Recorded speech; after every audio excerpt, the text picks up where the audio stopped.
Hey, folks, you're watching the Amazing Vito show, and today I have historian, boxing historian, comedian. He's appeared in several movies, boxing movies. One of my favorite, of course, Cinderella Man. Historian, Mr. Lou Eisen, who is, of course, illegitimate son of Don King. So I don't know what gives it away, but anyways, thank you, Lou. This is I hate doing this one here. It was a shocker for me. Uh, the marvelous one, Marvin Hagler, Hmm. passed away March 13th. When I got the news, I was actually doing a show, and I was ready to just go on. I had to MC it. And I came off, and I quickly, for some reason, just checked my phone. I never do, because I'm always thinking about how else to bomb, right? So I'm looking at the my phone, and it says Marvin Hagler R.I.P. And I go, what's this crap? I click on it. The guy's almost done, and I click on it. It says Marvin Hagler has passed away at age 67. Uh, 66, yeah. 60, No one believed it. yeah, Like when it first came across, a friend of mine, a boxing matchmaker, called me, and I said, I've seen nothing about it online. I don't see anything. And he said, so I can't confirm it. And then I made some calls and I checked some sites and called some people I knew, and they said, yeah, his wife posted it on his Facebook fan page. One friend of mine said, yeah, I spoke to his wife earlier. He's gone. And I yeah. said, what happened? And they said, massive heart attack. And they didn't know what caused it. They said the doctors, the people that were there, that came there to look at him after, said it was probably congenital because he'd never complained about it. He never had chest pains before, and he never had it checked out. But it did run in his family. Yeah, it sucks. All right, let me just show a quick vid of the marvelous one here. I'm going to show a couple, but here's just one of him.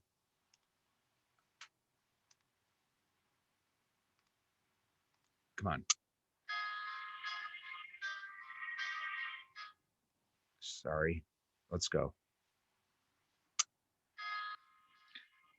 You also have to realize too that unlike a lot of boxers who train for 2 months, he would train for 6 months for a fight. No TV, no radio. He'd get up every morning, run 20 miles. He was determined no man was going to beat him.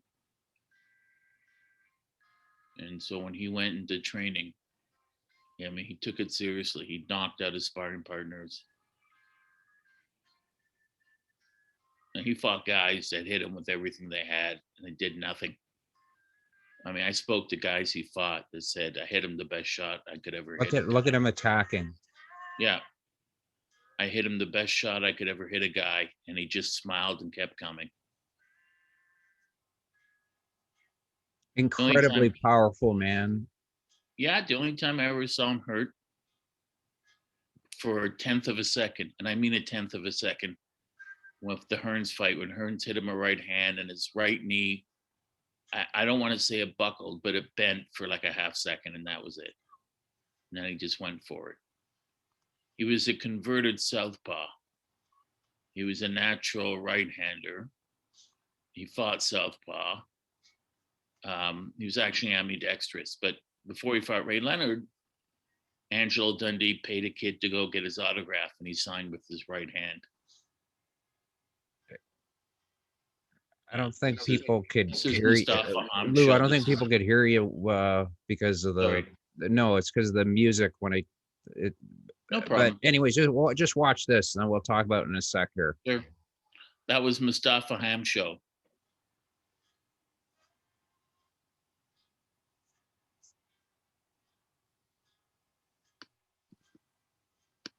He just worked out. All the time. He still did.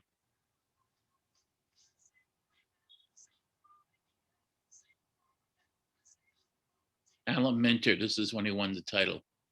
Uh, was one of the best finishers. Look, that's when. Look at this. He won the title, and they started to pelt him in the ring.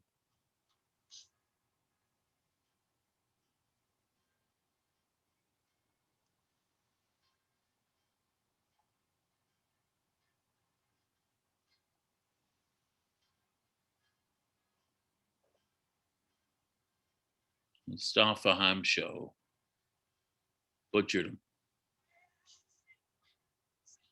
Hamsho tried to headbutted him twice. Oh, I remember this one. Yeah, Hagler got angry and just butchered him. Oh, look at that. Just absolute slaughter. Yeah, oh, this was, remember we did this one. This was just incredible. I wonder what Tom Hearns is. Well, Hearns was the one who said feeling. that he died from a COVID shot, and people said that's not true, Thomas, and you know it. That's Goody Petronelli, one of his trainers.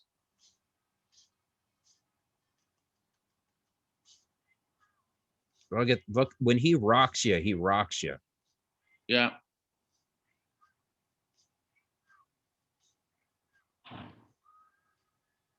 His body position was always just perfect.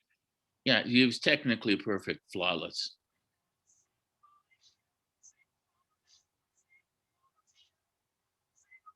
And you know, when he threw that punch, the way his lead leg was, the other guy couldn't move. Oh, that was crushing. Another Mustafa Hamsho. It was crushing. Yeah.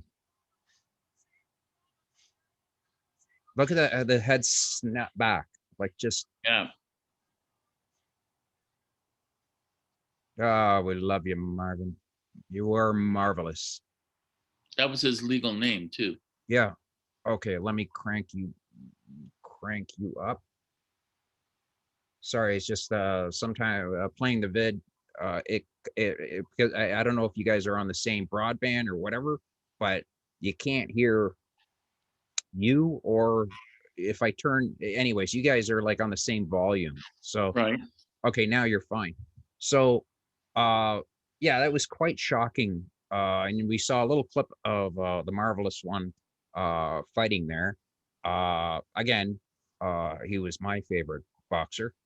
He was everyone's favorite, and each year at the Hall of Fame in Canastota, New York. It's in Canastota because that's where Carmen Basilio, former welterweight middleweight champion, was from. Every fighter that got up, every younger fighter that got up said, I only started boxing because of him. And they point to Hagler. You're my inspiration. He inspired all of them. I think kids today, if they ever get a chance to please watch. I mean, tomorrow I'm going to be talking to Bill Davern, and it's going to be about Dave Hook. You remember Dave Hook?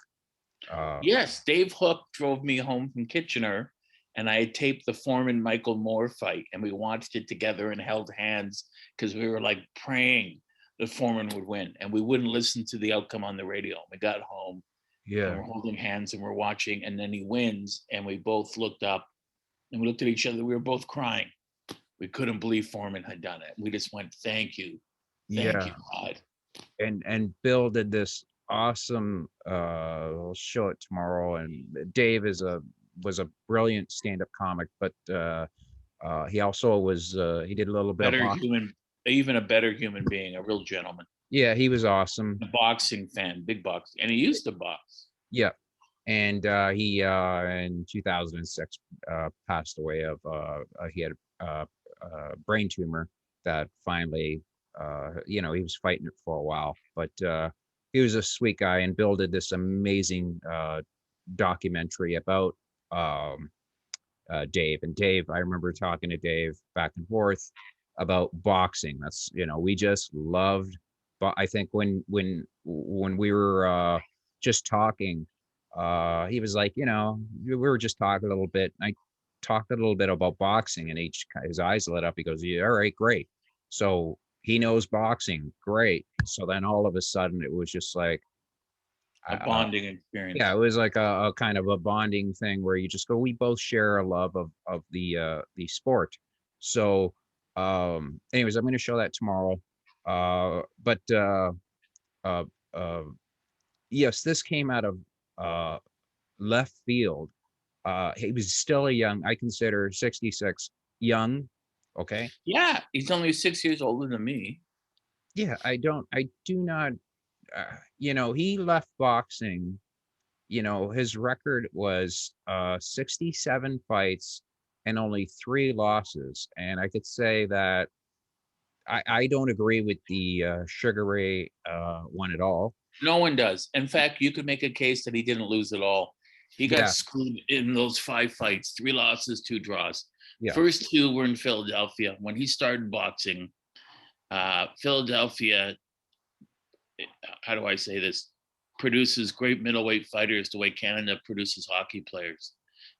At the time he started boxing in the early 70s in Philadelphia, of the top 10 middleweights in the world, probably 5 or 6 were from Philadelphia in the world rankings. So he fought Willie the Worm Monroe, Bobby Boogaloo Watts, and the man they called the uncrowned champion, Bad Benny Briscoe. When he fought Watts at Monroe the first time, he got screwed. The Philadelphia newspaper said he got screwed. The promoter, Russell Peltz, said he got screwed. And he lost. And he was so angry that he fought them again, knocked him out, fought him a third time, knocked him out in a round, butchered them. Never knocked out Benny Briscoe. I don't think he knocked out Benny Briscoe, but he beat Briscoe. Never lost to him. Then he fought a guy named Sugar Ray Seales, the former Olympic gold medalist from '72, butchered him several times. Excuse me. And then he kept going on and on and on until he fought Vito Antuofermo for the world title in '79, I believe it was. And it was called a draw. And he butchered Antuofermo for 15 rounds. People couldn't believe it. And when he went back to the dressing room, he said, "That's it. That's the last time. No longer will I allow a fight to go to a decision." And then there was all knockouts. He fought Alan Minter, who'd beaten Antuofermo for the title. And he fought him in Britain. And in 3 rounds, caught him with a right hook and broke his left cheekbone, caught him with a left hook, broke his nose, opened a huge cut over his left eye. In boxing, sometimes guys will be punching, and when they're punching, you fall into a clinch where you'll hit a guy a good shot and the guy will lean forward and you'll go like this. And Hagler never gave you time off. If he hit you a good punch, he's going to hit you again and again and again until he wasn't in there to beat you. He was in there to take your life. And he fought with a chip on his shoulder because of the way he'd been screwed over so many times. He thought, I've opened a cut, I've broken his nose, broken his cheekbone. It's not enough. And he was just pounding away until I'm going to keep hitting him until either he dies or the referee steps in. And the referee stepped in. And Minter was a tough, mean son of a bitch. He was a really good fighter. He's passed away himself. Did Hagler have do you know how his childhood was, or like how? Yeah, he had a very tough childhood. He was born in Newark, New Jersey, and 1954. Father left the family. He had 5 siblings. And when they had the riots there in '67, he left, and family left, and they moved within 2 years, 1969, to Brockton, Massachusetts, for a better upbringing. And he one day he's walking with friends and he got bullied by a guy who was a boxer. He didn't back down, but he didn't win. So he went into a boxing gym owned by Goody and Patty Petronelli, and he hung out for a couple of weeks. They asked him if he wanted to box. He didn't even know how to hold his hands. And they taught him. Eventually, he became an amateur, and he fought this boxer who had bullied him. And what is rare in the amateurs is a knockout, but he knocked the guy out within a round. Like, the fight started, he was on top of him, just beating him to death. And the guy got knocked out. He won the AAU, American Athletic Union, middleweight title. But he didn't want to go to the Olympics because his family was starving. He needed to turn pro, and he did. And when Sugar Ray Leonard turned pro, he got 50 grand, and he was on CBS. Hagler got $40. and no one saw the fight. It was just in a small local gym in Brockton, and his trainers, whom I met and who Angelo Dundee knew, my mentor, they were good trainers. They weren't good managers. They didn't really know what they were. I mean, he got the world title, but anyways, he was thrown in tough right from the beginning. He wasn't groomed with not setups, but guys who were a bit better each fight. He got in with the best fighters in the world right from the start to hold his own, and he did. Did his style remind, like when I look at his style, he reminds me, if you ever get like watch uh Marciano fights, just from how uh he was constantly on top of you. He just was Yeah. constantly on top of you. Well, Like there Hagler was was there was no Hagler. he knew how to cut off the ring. He knew how to put you in a bad position. And Right. just it was just this constant, there was no time off. No, it was He, horrible. he It was was a more. nightmare to fight Hagler or any of those guys. Frazier was like that, on top of you, just He constant. was more like Frazier than Marciano. Marciano wasn't as skilled as Hagler, but his trainers and managers were good friends of Marciano, and they were both from Brockton. Marciano was interesting because he had one of the greatest trainers ever who trained Angelo how to be a trainer, Charlie Goldman. And Goldman said, never fight a guy at his own fight. Never fight his fight. He said, in other words, no one invents their own game just to be beaten at it. Make them fight your fight. So he said, the way you do that is if you're small, if you're short, fight like a short guy. Crouch down, present less of a target, get inside the other guy's arms. If you're tall, you don't duck punches, you move back or you slide from punches. This is when Lennox Lewis, 6'5", fought Michael Grant, who was 6'9", and he noticed he threw a punch and Michael Grant ducked under it. And he thought, he's almost 5 inches taller than me. That's stupid. So the next thing he did, Lennox, he faked a punch, a straight shot, and he threw an uppercut, hit him on the chin, knocked him out. And Hagler, when he first started, he met Joe Frazier in Philadelphia, and Frazier said, you got 3 strikes against you. You're good, you're black, and you're left-handed. And like you said, Hagler knew how to cut the ring off. And if you're a southpaw, you know, when you're going after a guy and he's moving, you move diagonally. You don't move towards him. So as you move diagonally, excuse me, you're going to intersect. You're going to cut Yeah. him off. And he would put his right foot in between the other guy's legs, meaning the guy was off balance. He couldn't move either way. And he had to stand there and fight. And no one could stand and fight with Marvin Hagler. Hagler threw everything off that right jab of his. But was it Tremendous was it a combination of? To me, I always thought, when technique plus speed plus power. yeah, well, to me, when I was watching him when I was much younger, as a kid, you'd sit there and go, he is just powerful. Like he is just He's a very strong man. brutally strong, very powerful. And it just seemed like even as a child, I would realize that he is wearing down his opponent. Like either Right, the but there opponent, was, but that got was Lou, it got to the point where the opponent just did not know what the hell to do with him. the opponent wouldn't throw a punch back because he's afraid of getting countered. Yes.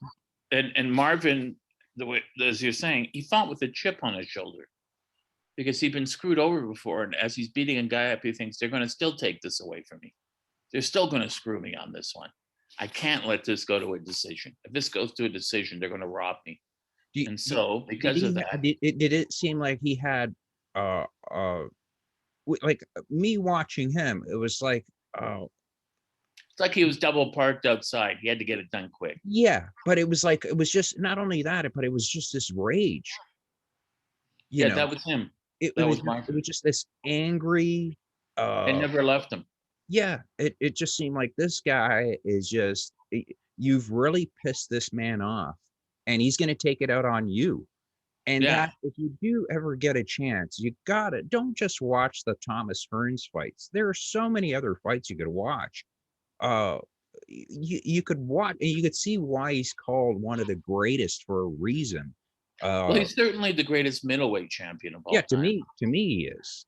I think that you could go back, and I said this to him, you could go back 300 years to the 1700s, and you wouldn't find anyone that could beat him. And in that group of middleweight champions, I include Carlos Monzon, who was considered the greatest ever, as well as Sugar Ray Robinson. Excuse me. I was up too late last night. Sugar Ray Robinson, Harry Greb, although we've never seen films of Harry Greb, although they exist, no one's found them. You can include the original Jack Dempsey, who was a middleweight, who the heavyweight name took his name after. You could name every Bernard Hopkins, Canelo Alvarez. You could take any middleweight you want. None of them beats Hagler. And not just because of raw power, because of technical skill. Now, when he fought Sugar Ray Leonard sort of suckered him. Leonard had spent time with him previous 2, 3, 4, 5 years, and Hagler was getting tired of the Spartan routine of training for 6 months away from his family for 6 months. He was getting tired of it. He had nothing left to prove. He no longer needed the money. And so when he fought Leonard, he was quite slow. He missed a lot of punches. And during a fight when he destroyed for the second time poor Mustafa on the show, Tim Reed, who's from Canada, actually, the CBS sports announcer, said Tim Ryan, excuse me. Tim Reed was the guy from WKRP. Tim Ryan. Yeah, that's right. Said, Tim Reed was. I was about to say. Yeah. Yeah, the Superfly. Yes. Tim Ryan said, well, Mustafa Hamsho sure has guts. And Ray Leonard said, and it was brilliant, he said, but in boxing, guts gets you killed. Yeah. Smart wins you fights. And during the fight with Leonard, Hagler was calling him a faggot and a sissy. But Leonard wasn't going to go for it because he'd been through it with Duran. So Leonard just kept circling and circling. Fans wanted to believe he could do it. Leonard knew how to rally at the end of the round. Hagler was painfully slow. And in the first 5 rounds, he fought orthodox, not southpaw. First 4 rounds, excuse me. And he gave away those rounds. That was only a 12-round fight. And so when they negotiated, Angelo said, we went in with two things we wanted. Larger ring, which they said yes, and 12 rounds instead of 15, gave us 9 less minutes to worry about. And he said to Petronelli, he said, well, what do we care? Have a 50-foot ring and make it 4 rounds. We don't care. Marvin's going to knock him out in the first or second round anyways. And that was hubris, which defeats most fighters. Petronellis weren't smart enough to say, no, 15 rounds. You can have a large ring or 15 or 12 rounds, but not both. And they gave away both. Angelo was prepared when he came in. He said, they're not going to give us both. And they did. That's just not smart on their part. Yeah, to me, it just seemed like that fight, and it always, I always go back to that fight. I think I've watched the fight maybe 3 times. Yeah, I was just annoyed. Just one of those things. When I spoke to Hagler, one of the first times I met him, I said, and Angelo was a couple feet behind me, so I said, you beat him. I watched it at Maple Leaf Gardens in Toronto. He said, the Garden, you mean Boston? No, Maple Leaf Gardens in Toronto. He said, you mean Boston Gardens? And I said, no, I'm from Toronto. I'm Canadian. I've never been to Boston. Anyways, he said, yeah, I know. That's Vegas. And I said, and it was true. I watched that fight with a bunch of Canadian prize fighters, and almost to a man, they gave it 9-3 in rounds to Hagler. And they were stunned. Before it was announced, the decision was announced, Ray came over and said, thanks for the opportunity, you won. And this is what angered Hagler so much. So when they announced it for Ray, he said, I knew I had him from the first round on. Yeah. And Hagler, when they interviewed him, he said, he just told me, he thanked me for the opportunity, and he said, I won. And he said, that's the thing about Ray. And he said, now he goes on the air and says that he denies saying that. And he said, Vegas, I beat the man and they screwed me. They screwed me again at Defermo. They're screwing me again. And that, I always thought there was going to be a comeback, but then Hagler just said, I made my money.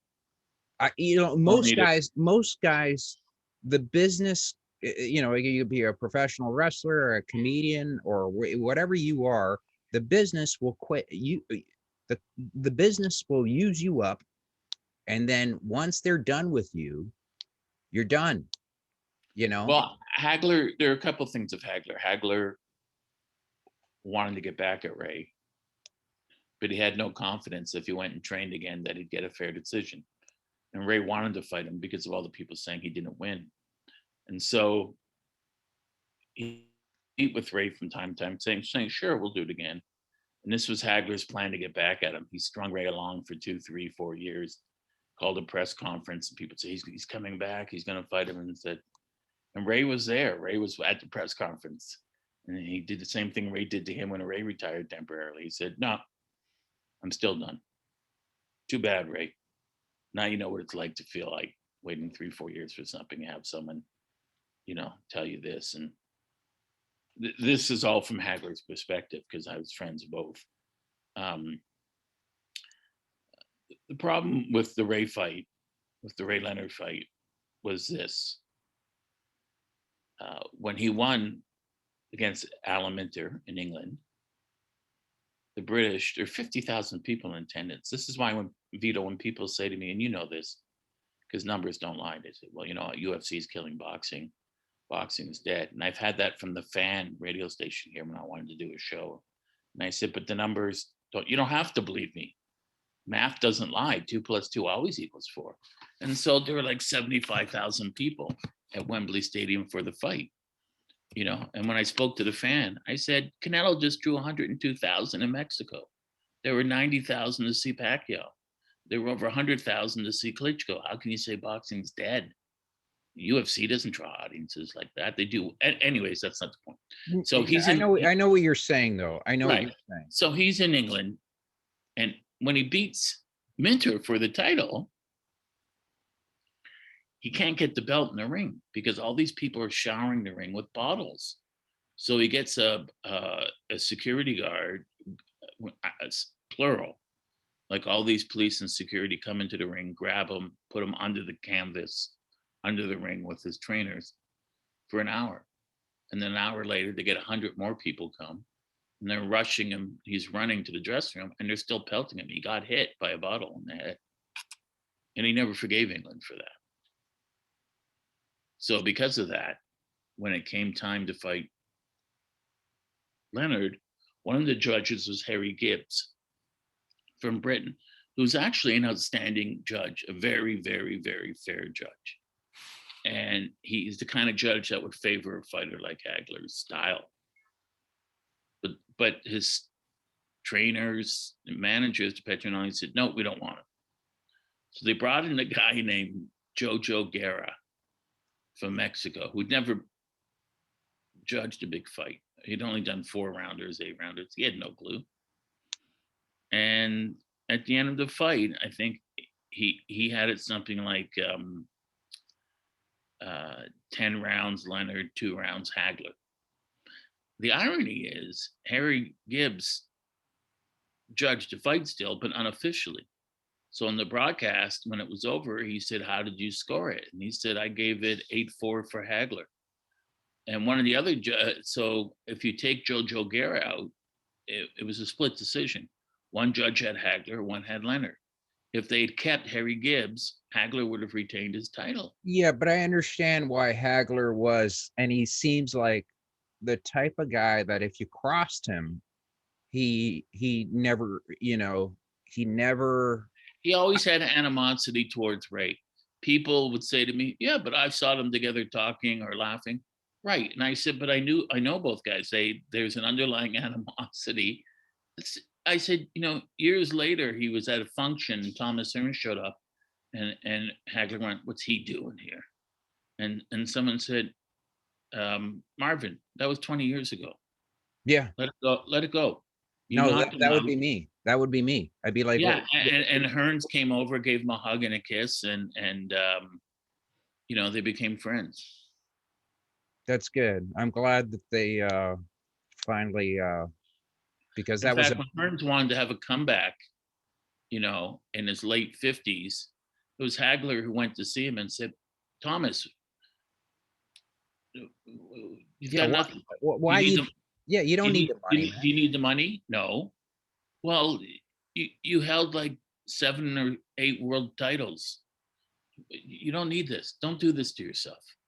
You know, if you need something to occupy your time, then get involved in training a fighter or broadcasting it or promoting it, whatever. But you don't need to get back in the ring. You've got nothing left to prove. You know, your children still need you, so, and always will, and grandchildren. So don't put yourself through this. Here, let me show this video here. This is a really cool video. This is Hagler. Another one of Hagler. Here we go.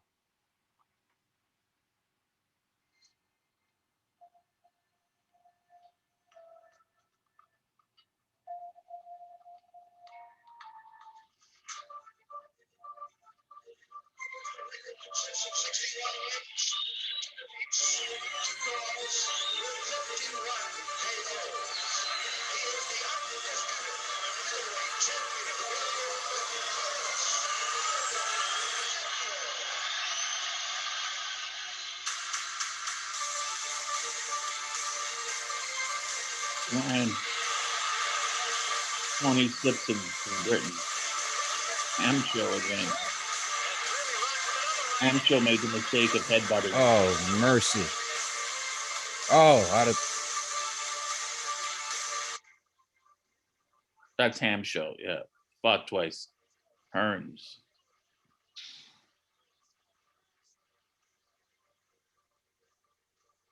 Here's the interesting thing. That's Tony Simpson, John Mugabe, who I know very well. Mugabe said, when Mugabe got knocked down in the 11th round,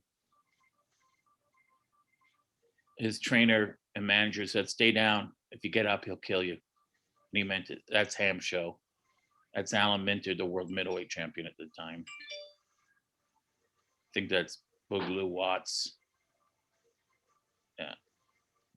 Duran. Willie the Worm. Bang. Caveman Lee. That's John Mugabe. Mugabe was a tough, tough guy. No one hit Hagler harder than him. And look at Mugabe. That's the 10th. He was taking those shots. Hamsho again. Tony Sibson, Sibson, British guy.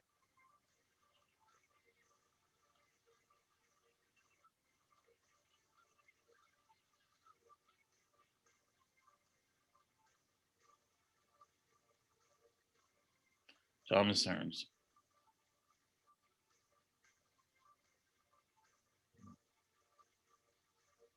Oh, yeah. So he doesn't give you time off when he hurts you. See, his mouthpiece just went Alan Minter. He just, look at his face. I mean, he just butchered him. He said it was like being in a tornado getting hit, with a metal desk. That's Mugabe. He's going to go back. oh, he's out on his feet. Yeah, and that's when Mickey Duff says, stay down. Stay down. Don't get up. Not worth losing your life. Tony Sibson. Juan Roldan, Argentinian, who got credit for a knockdown, although he stepped on his foot.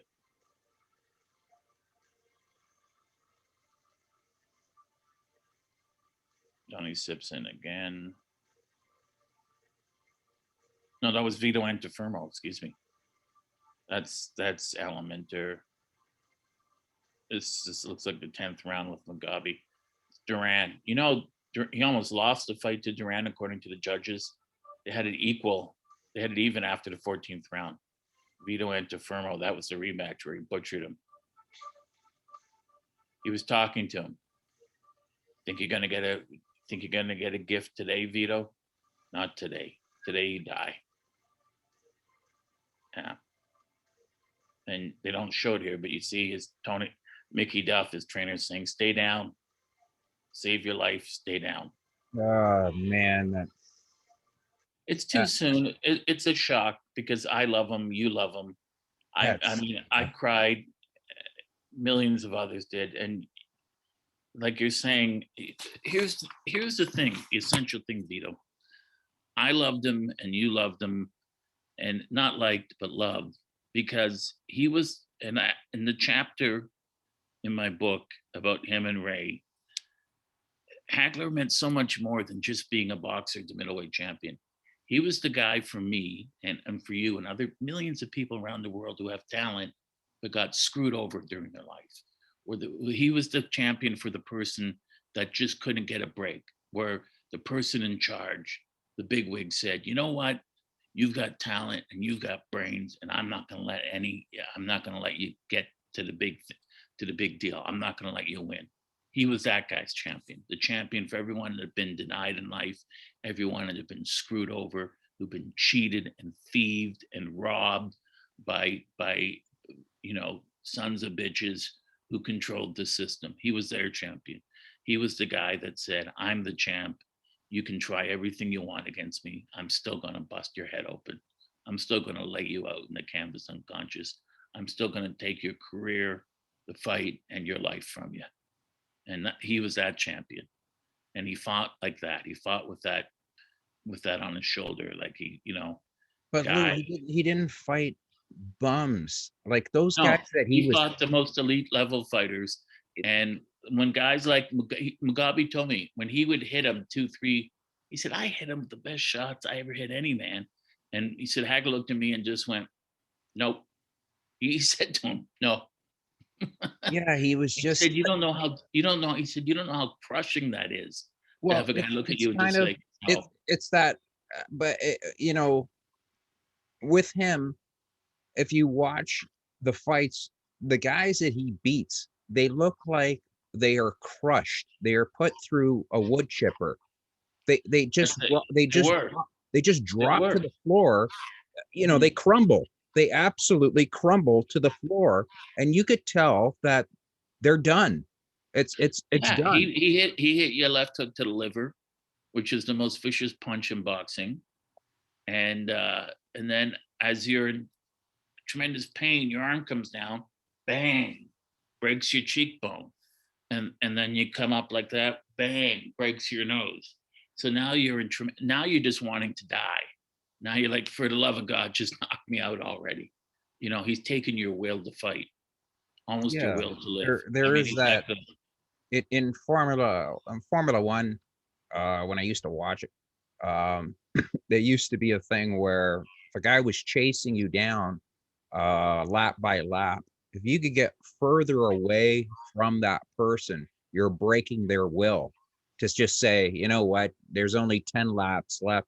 There is no way I'm going to catch this guy. So, essentially you've broken the will. In boxing, when you break somebody's will in boxing, that is so much worse Oh because yeah. it is just it's something that you've been as a boxer. I think one of the bravest things in the world to do is to get into the ring, have people cheer to see you either get your ass kicked or see you kick someone's ass. And when you look around, you could sit there and say, yeah, they like me and everything, but half of them are here to see me win, and the other half are here to see me lose. So, how much love do I have towards them? I don't give a shit about them. All I give a shit about is winning this fight, going home, and enjoying my money. And that to me was Hagler just saying, I'm not friends with you guys. I'm not your buddies. Well, that's the thing. I don't. I never Hagler, when I watch fights with him from the Hall of Fame, and Angelo would do this. A lot of the older guys would do this, and you see it today. Round will end and fighters will touch gloves or pat each other in the head. And Hagler would say, "Why are you doing that? He's not your friend. He's trying to cave your face in. Yeah, I never You, understood that. this is a fight." And this would drive Angelo Dundee nuts. He'd say, "What are you doing? He's not your friend." And there's a great story about Willie Pastrana, one of his fighters, who was a light heavyweight world champion. And Muhammad called him Sweet Dick Willie. And Willie was a great dancer in the ring. And he fought a guy named Terry Downs, a really good British fighter. And when he fought him,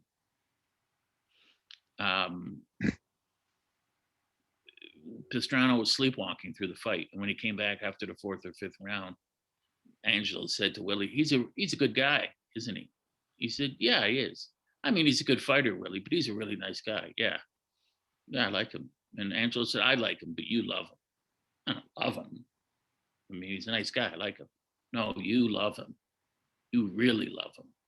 And Willie goes, what's your problem? He said, well, you love him so much. You're giving him your world title. You're giving him your future money. You're giving Yeah, him your house. he's right. And Willie went, screw you. I don't love him. What's your blah, blah? And Angelo said, what are you yelling at me for? You should be angry at Yeah, him. go deal with He's the him. guy he's in the ring with you. He's telling you, he's challenging you because he believes you're not good enough. And Willie went out and knocked him out the next round. But Good. but that's what happens sometimes. Sometimes you get a fighter but that wasn't the case of Hagler. Hagler imposed his will. Now, the thing about Thomas Hearns, he had one of the great trainers and greatest people ever in boxing, Emmanuel Stewart, as his trainer. And after, I think, the second round, Stewart said, you can't stand there and slug with him. You got to run. You got to use your arms and legs and box him. And Hearns said, don't you think I know that? Obviously, I know that. I'm trying to do it. He's not letting me. Yeah. You understand that? I hit him, I get a distance, and then he's on me again. I move, he's on me again. I can't breathe without him being on me. He said, Emmanuel, I'm trying to do that. I'm trying to stick and move. He's not letting me. And after the fight, Hearns had to be carried from the ring to his dressing room because he said, I fought 15 rounds in 3. And when they spoke to him at the press conference, he just said, he didn't let me fight my fight. I tried to fight my fight. He was too good, too quick. He looked like a pit bull that hasn't eaten in about a week and a half. I mean, and it was looking at he looked like as I used to say, a lion that looks at an injured zebra. yeah, and Hearns was no wimp, people. Hearns destroyed people. Hearns was a terrifying boxer. He also knocked Rodan out. Look at it this way. Hagler beat Leonard, and I thought he was way ahead, but they had it even after 14 rounds. And then Hagler won the 15th round. I thought it was Hagler all the way. Hearns fought, Hearns and Duran. Hearns fought Duran, and I had it even, or I had Hagler ahead. Let me get my thoughts straight. Hagler's fighting Roberto Duran. I have Hagler beating Duran throughout the fight. Hagler wins the fight, but after you find out the judges had Hagler and Duran even after 14 rounds, which I thought was incredible. Excuse me. So he gets the decision. Thomas Hearns knocked Duran out in 2 rounds, hit him with the right hand. And I'm friends with him and his family. And one of his sons on the internet the other day said, what was wrong with my father in the second Hearns, or in the Hearns fight? And I said, the only thing wrong with your father was Thomas Hearns' straight right hand. And he said, well, my father said he had an upset stomach, said he had this. Said, no. I said, there's no excuses. I said, he got beat by a better man. That's boxing. There's no shame in it. And your father knows that. Well, Hearns could get you from, he had those, if you look at Hearns's arms, he could slap you from another room. Yeah. I mean, he had one hell of a reach. So that fight was just an absolute slugfest. It was. But Hearns, Hagler jumped on him right away and got inside his arms and didn't let him use his arms. And when Hearns tried to use his arms, he'd punch him in the arms. Do you remember football? And he did a little bit of wrestling too. Angelo Mosca. Oh, from Hamilton, yeah. Yeah. Okay, so it was really weird. One day I was going through McDonald's, the drive-through, and there was Angelo Mosca handing out like my meal to me, and it threw me off. Anyway, it was just like, I'm like, the fight he got into? I'm like, are you hurting that much? But it wasn't. It was just a promotion. Right, but Mosca got into a fight with a cane against Joe Cap. I remember that. Yeah, but he came from a school of the same thing where I don't understand guys like in sports where they're going, oh, it's showmanship. Where you see in football, they hit a guy and then they put their hand out to pick him up, to help him up. And Angelo Mosca used to be so disgusted, used to go, why are you helping that guy up? That's your opponent. You know, like you don't help guys up, you help your teammates out. And Hagler was in the same mindset, saying, "What the hell are you, helping that guy out for? I'll help you out after the fight, Lou, if you want. But if we're fighting, it's business.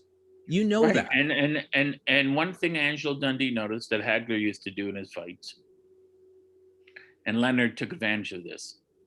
Hagler sometimes after a flurry or a clinch, the referee would break you up, break them apart, and Hagler would take like a little stroll, a little 5-10 foot walk, hitch up his trunks, and then reset himself.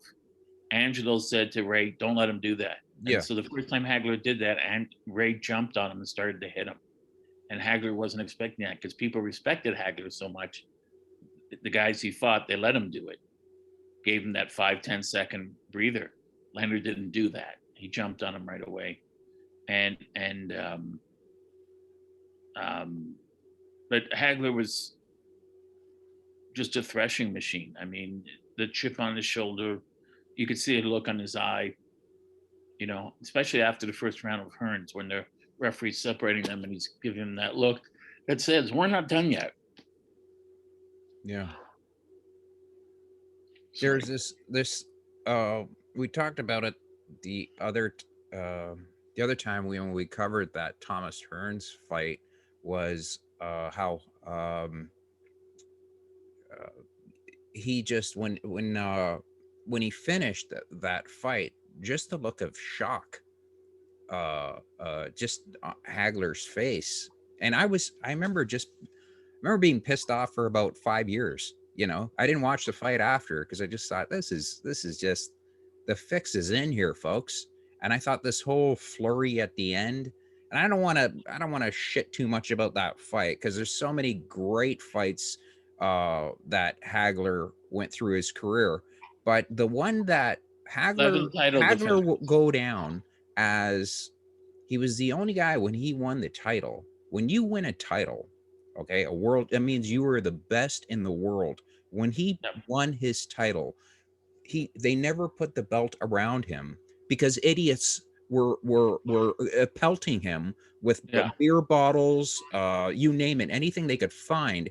And it And was he never forgot. the most disgusting display of unsportsmanship for a crowd. uh Even Alan Minter, who he just beaten, said to the audience over the mic, "Stop doing this. it's disgusting. This is disgusting and it's disrespectful to boxing and to Marvin Hagler and to me. Don't do this." And they couldn't care less. No, And they were and just that's the drunken country bums. that invented boxing. So Hagler never forgot it. He never forgot his slight. He fought with a chip on his shoulder. And when he fought these guys like Hearns or Duran, he said, "Duran's coming up from lightweight. I'm a natural middleweight. I'm going to annihilate him." And he gave Duran a good beating.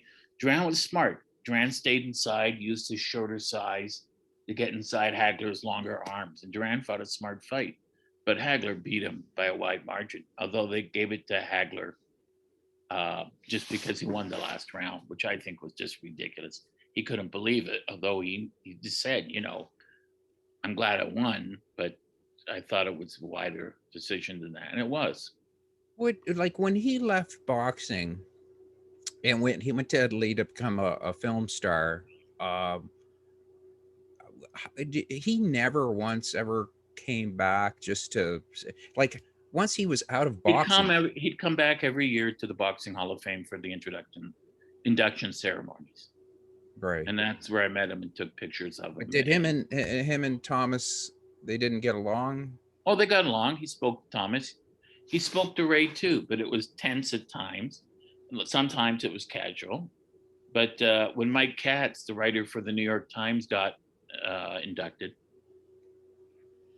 it was the day after Pacquiao had fought Timothy Bradley for the first time, and everyone thought Pacquiao won, but they gave it to Bradley. And Hagler was sitting there in the reviewing stand with Ray Leonard and a lot of other people. He wasn't beside Ray, but anyway, so they're sitting there talking, and Mike Katz said, "Yeah, we all know Pacquiao won, and they screwed him, and they gave it to Bradley." Of course, Marvin, you know what that's like. And Marvin got up, didn't say a word, and just left. He He did? was so he was so angry at that comment. Yeah. And anytime you were there at the reviewing stand or at one of the banquets on Saturday night that was held in Syracuse, or the cocktail party beforehand in Canastota, or any big event, whenever Ray Leonard got up to speak, Hagler would just get up and leave. He He would was just like, get up and he would just get up and leave? yeah, he said to me, I just can't listen to the horse shit. Yeah. Can't listen to it. Yeah. You know, I would hope. Leonard one time got up when Hearns got inducted into the Hall of Fame and said, Tommy, you beat me in that last fight, no doubt. And people were saying, and Hagler beat you too. But Ray would never say that. Wait, so he got he when say that again? When Hearns got inducted into the International Boxing Hall of Fame, one of the people that helped induct him was Ray Leonard. And Ray Leonard said, I hope you don't keep me on the camera. And Ray Leonard said, you know, you beat me in our last fight. You know, the one where he knocked Ray down twice, and you won that fight. All right. And So he did, but people started yelling Hagler, Hagler, but Ray just ignored it. yeah, that was sweet of him to do that. I think over the years you thinking about it. But you know, the thing is with me, I'd be like, yeah, that's great that you said sorry and everything like that, but I got screwed, man, you know. So um before we go, what would be Hagler's legacy? His legacy, I think, is he's the greatest middleweight champion of his time. He's the most dominant middleweight champion of all time. You know, people would say Ray Robinson was considered the greatest fighter ever. Robinson won the world middleweight title 5 times, but as people point out, he lost it 5 times too. Um, People would say, well, who do you think would win between Ray Robinson and Hagler? And I said, oh, Hagler. Why? Well, look at Carmen Basilio. He was a welterweight and moved up in tiny hands, short guy, shorter than me, and he beat the crap out of Ray Robinson for 15 rounds. And you can only imagine what a guy twice his size like Hagler would do to him. Hagler went undefeated for 11 years, over 38 fights, all against highly ranked people. Whenever a new guy would come up, well, he's the new ranked guy. Bet you he'd give you a good fight. Hagler would fight him, knock him out. The only one he never fought was a former junior middle who was moving up to middle, Tony Ayala. And Ayala, who died, and wrote an article about it, I guess 6-7 years ago, started when he was 17, knocked out his first 30 or 40 opponents, and then went to prison for 40 years for rape. All right. And he admitted it. He did it. Came out when he was in his middle 40s, fought again. But then Hagler was long retired. And but getting back to your question, Hagler is the greatest middleweight champion that ever lived of all time. There's no one going back from 2021 to 1700 in those 321 years, Vito, in my opinion, that could beat him. And I'm certain you still watch boxing, and you watched it before Hagler and after. And I'm certain you've never watched a middleweight and you said, well, I bet you he could beat Hagler. No. Yeah, I No never. one you could, there's no middleweight you could watch who anyone like you or I could say he would have beaten Hagler. No, he wouldn't have beaten Hagler. Yeah. At his best, he was the best there ever was. We will never see anyone like him again. He was the most dominant middleweight champion of all time. He is well, 11 years undefeated. I know. I know. Can you imagine being a stand-up and saying I didn't have one bad set in 11 years? It's unheard of. Yeah. You know, I've spoken to, as you have, hundreds of stand-ups. Howie Mandel told me he did a show in Cleveland. They just stared at him. George Carlin told me once after he first started, he did a show in Windsor. They just stared at him. Every comic that happened to all the great comics. But in boxing, where it's the only sport, as Angelo Dundee said, where you only get punched if you make a mistake. If you don't make a mistake, you don't get hit. And 11 years rolled over 38 ranked guys. Yeah. And as you said, didn't just defeat them, demolished them. Yeah. Beat them to the point where a lot of them never fought again. Yes. They just were so scared, not even scared. They were so traumatized that they just thought, I can't go through this again. Yeah, like you'd shit yourself dealing with Hagler. Like Yeah. that's how incredibly good this man was. He was terrifying. He was the middleweight version of Sonny Liston, but he was more skilled. Yeah, and of course a lot, smaller, but he was. And he was ambidextrous. He was equally adept at fighting right-handed or left-handed. And something we've never mentioned and no one mentions, he may very well have had the best chin in the history of the sport, him and George Chuvalo, because when he fought, Hearns hit him like heavy bombs, and Mugabe hit him, and he took it and just went no, and kept coming forward. To hit a guy with your best punch where it vibrates up your arm and into your shoulder, and you're thinking, I hope I didn't kill him, and you look at him, he's just no. It's crushing. Yeah. And you're thinking to yourself, I hit him 4 in a row and it hasn't done anything. But Lou, sometimes, but Hagler was different. You knew that he meant like you did nothing. But there are some guys, if you watch a fight and they get hit hard, and a good one was Joshua J when he got rocked, and he was in big trouble. And boxers will always smile, like to kind of. That's when the acting comes in. Yeah, that's what Ali would do that all the time. As Mike Tyson would say, that's when you're acting, or was it Buster Douglas? They were saying that's when acting comes in, because you are hurt, you were in big trouble, and you're just smiling just to kind of fool the guy to say, yeah, you're not really hurting me. But with Hagler, when he smiled at you, it meant buddy, you threw a piece of paper at me. Okay. And it was more of a nuisance than a punch. Yeah. And you could only imagine going up against fighters, going up against guys and knocking them out.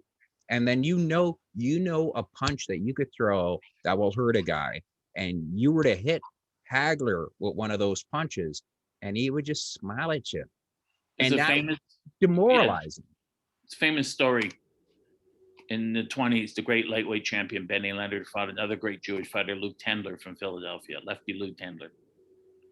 And I guess in the 6th or 7th round, Tendler hit him in a solar plexus, and Leonard was beat.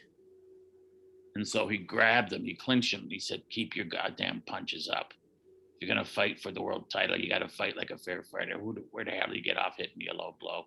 And the referee comes in and says, to Tendler, keep your punches up. And Tendler says to the ref and to Leonard, screw you. That was a legal punch. And the referee said it was low. No, it wasn't. I hit him in this stuff. And they argued for about a minute. And it gave Leonard time to recover. It wasn't a low blow. It was right in the solar plexus. But Leonard knew what to do. He knew to clinch him and say, keep him up, just to stall for time. It's the same as when Ernie Shavers hit Ali with the right hand, and Ali smiled. And Ali looked at him like that. And Shavers was going to hit him again, and then paused and went, "No, he's suckering me." And after the fight, Ali said, "No, I was hurt. One more shot, I would have gone down." And Shavers never forgave himself for that.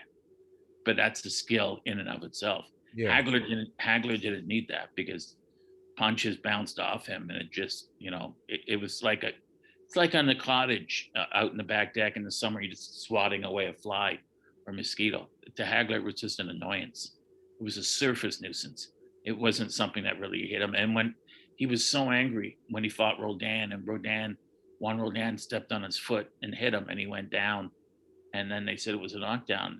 And he said, it's not a knockdown. He stepped on my foot. He tripped me. And Hagler was so angry, he just got up and knocked him out. Yeah. Yeah. So I think, the greatest middleweight champion of all time. Yeah. And that's the truth. 11 title defenses, 11 years straight, 38 victories, 11 years undefeated. No one that I can think of in boxing history, as of today, March 18th, 2021, going back 300 years from today, including today, could beat him. Yeah. Ever.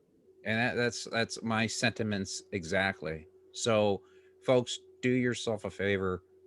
Watch as many Marvin Hagler fights. Do not forget about this man. He did so much. He was a terror, and he ruled with an iron fist for a very long time. Um, Lou, thank you so much. My Uh, pleasure. every Thursday we do a show.